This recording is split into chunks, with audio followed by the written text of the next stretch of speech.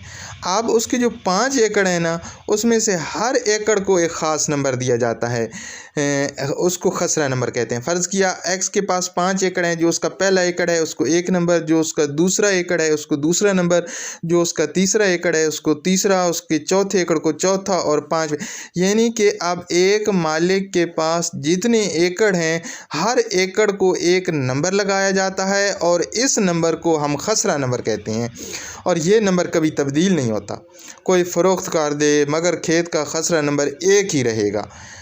अब आते हैं कि शजरा क्या है, मसावी क्या है। ये मौज़े का नक्शा होता है, कहाँ किसका खेत है, कहाँ रास्ता है, कहाँ क्या है, ये सब इसमें दर्ज होता है। पटवारी के पास ये नक्शा जो है एक कपड़े के ऊपर बना हुआ होता है जिसे हम लट्ठा भी कहते हैं। अब आते हैं कि जुमाबंदी किसे कहते हैं। इसमें एक मौज़ा के किसी खीवट की, किसी खतूनी के किस खसरा में कितने मालिक हैं, सब की तफसील दर्ज होती है।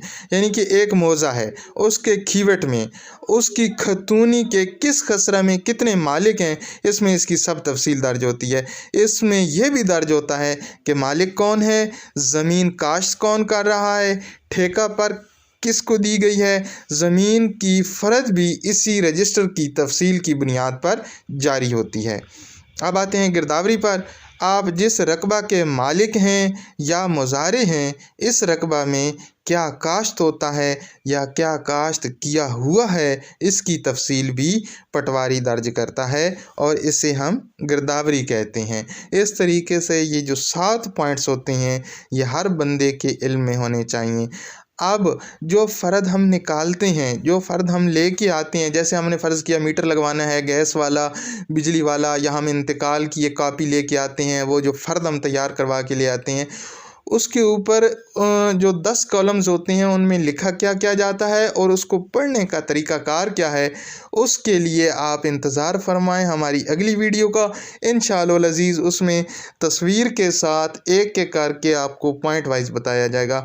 बहुत शुक्रिया, अपनी दुआओं में याद रखें और हमें अपना लाइक और कमेंट देना भूलिएगा नहीं। ये आपकी तरफ से हमारे लिए मोहब्बत होती है, इनाम होता है और इसको देखकर हम कोशिश करते हैं कि आपके लिए बेहतर से बेहतरीन कर सकें।